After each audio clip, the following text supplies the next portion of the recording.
Un retour sur Terre ce matin, plutôt dans les airs d'ailleurs. On va parler à 6h49 de ces frelons asiatiques avec Maël Péden. Bonjour Maël Péden.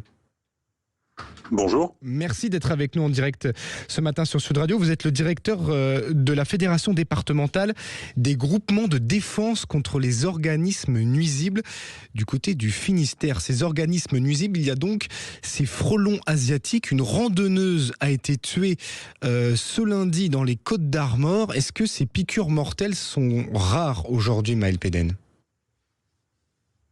Oui, alors globalement, pour ne pas affoler les gens, effectivement, ces piqûres sont relativement rares. Le nombre d'attaques est croissant, exponentiel depuis les dernières années du fait de l'explosion des populations de frelons. Néanmoins, une issue aussi dramatique n'est pas aussi fréquente que ça. Alors pour bien comprendre déjà à quoi ressemble réellement un frelon asiatique par rapport par exemple au frelon européen ou même à une guêpe, et est-ce qu'on peut reconnaître assez facilement une piqûre de frelon asiatique une fois qu'on voit la piqûre sur notre peau ? Alors l'insecte en lui-même est assez facile à identifier, il a une livrée plutôt noire, il est beaucoup plus sombre et il a une bande orangée sur l'abdomen, contrairement au frelon européen qui lui est de taille généralement un petit peu supérieur à celui du frelon asiatique. Il y a un petit centimètre d'écart entre les deux. Le frelon européen est plus gros, contrairement à ce que pensent la plupart des gens. Et il a vraiment une livrée, le frelon européen, qui est rayé jaune et noir comme une grosse guêpe, comme ce que les gens peuvent imaginer comme une grosse guêpe. Le frelon asiatique, lui, est bien sombre avec une bande orange sur l'abdomen. La piqûre en elle-même est quasiment impossible à distinguer comme ça sur la peau. C'est vraiment l'insecte qui va nous indiquer l'espèce. Alors une fois qu'on est piqué, si on se rend compte que c'est une piqûre de frelon asiatique, que faut-il faire dans les secondes qui suivent ? Alors, faut d'abord savoir que la piqûre de frelon asiatique en elle-même n'est pas plus dangereuse que la piqûre de n'importe quel hyménoptère. Ce qui va créer le danger chez cette espèce-là, c'est d'une part, dans le cas de l'accident qui a eu lieu ces derniers jours, c'est la réaction de chaque individu vis-à-vis des piqûres d'hyménoptères. Le venin d'hyménoptère est quasiment à la même composition chez quasiment tous les hyménoptères, à quelques variantes près. C'est réellement ce qui va influencer les effets, c'est la réaction de la personne. Donc c'est vrai que on va dire les caractéristiques allergiques de chacun sont différentes et chacun va réagir de façon différente.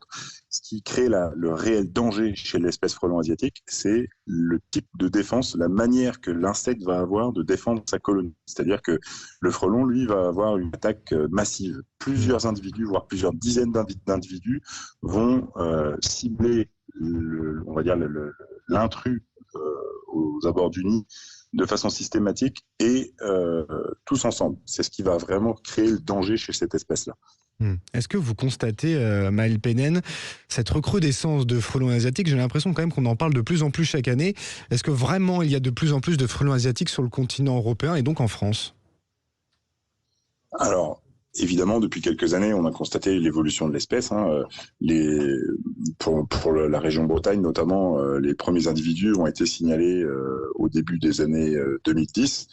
On avait à l'époque une quinzaine de nids qui étaient repérés sur un département comme le nôtre. Aujourd'hui, on est plus près des 10 000 nids, mais avec une variante chaque année qui est liée exclusivement aux conditions météorologiques. C'est-à-dire que sur une année où on va avoir un printemps chaud, sec et favorable au développement des hyménoptères, on va monter jusqu'à 10 000 nids par an sur un département comme le Finistère, que je connais assez bien. Et sur une année où on va avoir un printemps qui va être plus frais et plus humide, on va être aux alentours de 2500 à 3000 nids. Donc c'est vraiment exclusivement lié aux conditions météo.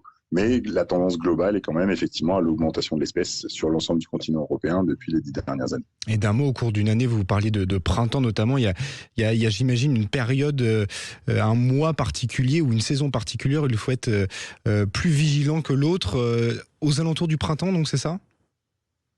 Alors, moi j'ai envie de définir deux grandes phases plutôt qu'une, auxquelles il va falloir être vigilant, mais deux types de vigilance bien différentes. La première va effectivement concerner la période printanière.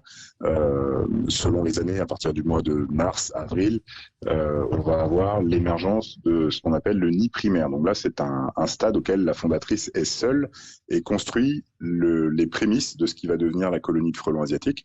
Donc là, on va avoir un nid qui ressemble à une petite balle de golf au début, qui abrite exclusivement la fondatrice, qui est occupée, elle, à longueur de journée, à pondre et développer cette colonie toute seule. Et à ce stade-là, il faut être très vigilant parce que c'est le stade le plus simple pour détecter un nid au moment où il est facile de le détruire et où chacun peut, par ses propres moyens, écraser la fondatrice avec le nid. En général, ça a lieu sur du bâti, donc c'est facile à trouver.